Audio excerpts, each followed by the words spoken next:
السلام علیکم ناظرین، اسلامک گائیڈنس حافظ محبوب کے پلیٹ فارم سے میں پروفیسر حافظ محبوب احمد آپ کی خدمت میں ایک مرتبہ پھر حاضر۔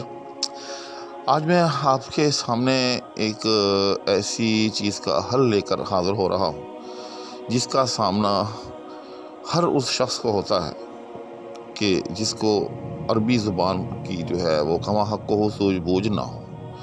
یاد رکھیے گا کہ ہمارے اردو لٹریچر میں یا اردو زبان کے اندر عربی زبان ایسے ہی داخل ہے جس طرح سے جسم کے اندر خون یا جسم کے اندر ہڈیاں، جی یعنی ساتھ ساتھ چلتی ہے۔ یاد رکھیے گا، آپ کوئی جملہ لے لیں، کوئی سینٹینس لے لیں، آپ کو اس میں افعال ہوں، اسماء ہوں، آپ کو وہاں عربی کا جو ہے عمل دخل ضرور نظر آئے گا۔ چنانچہ اب وہ شاعر کہ جس کو عربی کی مطلقاً سوجھ بوجھ نہ ہو یا ہو لیکن بہت واجبی سی ہو، اس کے لیے بہت مسئلہ پیدا ہوتا ہے۔ جی یہ بعض الفاظ جو ہوتے ہیں ان کا رسم الخط تو بالکل ایک سا ہوتا ہے، جی ہاں، لیکن زیر اور زبر کے تھوڑے سے فرق کے ساتھ اس لفظ کے معانی کے اندر جو ہے وہ زمین آسمان کا فرق جو ہے وہ پیدا ہو جاتا ہے۔ چنانچہ اس سے جو ہے جہاں اس لفظ کی معنویت جو ہے اس سے وہ شاعر جو ہے وہ ناآشنا ہوتا ہے، وہیں اس کے صحیح تلفظ سے جو ہے بھی ناآشنا ہوتا ہے۔ جی اس لیے میں آپ کے سامنے اس طرح کی مختصر ویڈیو جو ہے وہ بناتا رہوں گا کہ وہ الفاظ کہ جو ہماری اردو کے اندر شامل ہیں، ایک تو آپ کو ان کا پتہ چل جائے، یعنی وہ عربی الفاظ کہ ان کا صحیح تلفظ اور ان کا صحیح معنی کیا ہے، اور کچھ ان کی روشنی کے اندر کوئی قاعدہ ضابطہ جو ہے وہ آپ کو فراہم کر دیا جائے، جی ہاں، کہ آپ اس قاعدے اور ضابطے کی روشنی میں پھر آئندہ اس پر قیاس کرتے ہوئے مختلف الفاظ کا خود تلفظ جو ہے وہ نکال سکیں، خود ان کے معنی کا درست تعین کر سکیں۔ ویڈیو کی طرف باقاعدہ اور باضابطہ بڑھنے سے پہلے آپ سے ہمیشہ کی طرح التماس کہ اگر کوئی صاحب میرے چینل پر نئے ہیں تو کائنڈلی وہ چینل کو سبسکرائب بھی کر لیں، ساتھ میں موجود بیل آئیکن کو بھی پریس کر لیں۔ شکریہ۔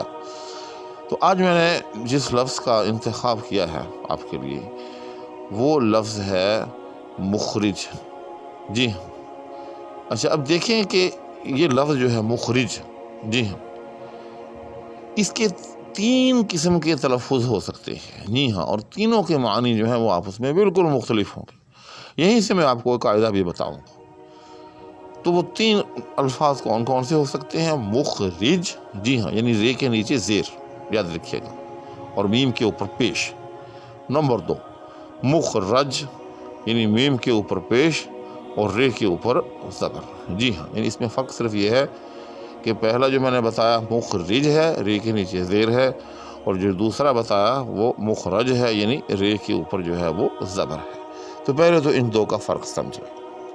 یاد رکھیے گا یہ جو پہلا لفظ ہے مخرج، یہ اسم فاعل کا صیغہ ہے، یعنی اس کا مطلب ہے خارج کرنے والا، یاد رکھیے گا۔ اور جو دوسرا لفظ ہے مخرج، یعنی رے کے اوپر زبر ہے، اس کا مطلب یہ ہے کہ خارج کیا گیا۔ جی ہاں، آپ اس کی مثال یوں سمجھ لیں کہ اسکول کے اندر ایک طرف پرنسپل بیٹھے ہیں اور ایک طرف ایک طالب علم بیٹھے ہیں، کوئی بات ہوئی، کسی بات پہ تنازع کھڑا ہوا، چنانچہ کیا کیا، پرنسپل صاحب نے اس لڑکے کو سکول یا کالج سے نکال دیا، خارج کر دیا۔ ہمارے یہاں بہت عام لفظ ہے کہ فلاں طالب علم کو کلاس سے خارج کر دیا گیا۔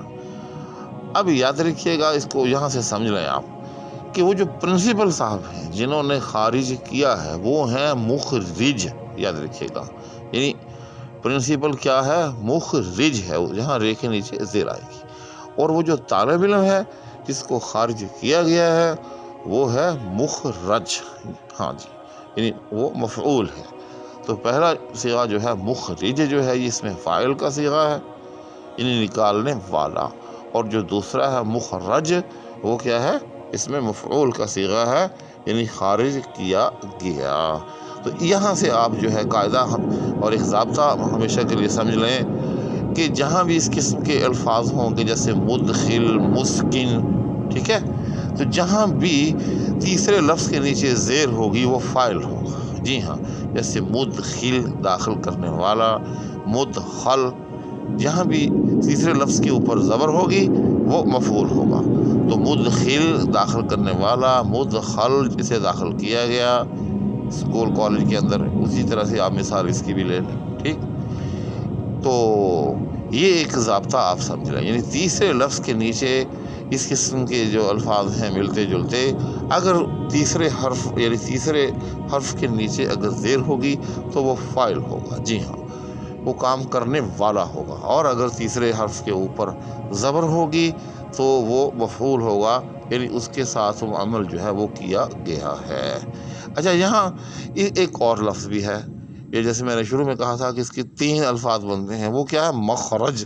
جی ہاں، دیکھ رہے ہیں، یعنی یہ کیا ہے؟ یعنی یہ مخرج بھی نہیں ہے، مخرج بھی نہیں ہے، بلکہ کیا ہے؟ مخرج. یہاں میم کے اوپر جو ہے وہ زبر ہے. جی، تو اس کا مطلب ہے نکلنے کا راستہ. جی ہاں، جیسے قرآن کریم کے اندر ہے یتق اللہ یجعل لہ مخرجا، کہ جو اللہ سے ڈرے گا میں اس کے لیے جو ہے وہ نکلنے کا ایک راستہ بنا دوں گا. تو اس طرح سے عربی الفاظ جو ہیں یہ آپس میں ملتے جلتے ہوتے ہیں اور اردو کے اندر یہ استعمال ہوتے ہیں. اور ایک شاعر کی یہ میں سمجھتا ہوں بہت بنیادی ضرورت ہوتی ہے، خاص طور کے اوپر یہ جو ہے مخرج اور مخرج، مدخل، مدخل، یہ بہت عام ہے. جیسے مکرم، میں مثال دے رہا ہوں ایک اور، مکرم. جی ہاں، مکرم اکرام کرنے والا، یعنی جو عزت کسی کی کر رہا ہے، اور مکرم جس کی عزت جو ہے وہ کی جا رہی ہے.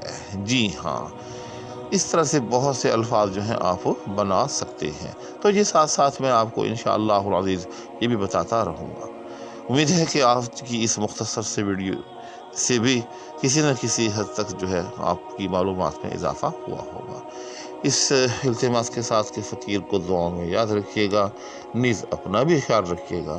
اجازت چاہوں گا. اللہ حافظ.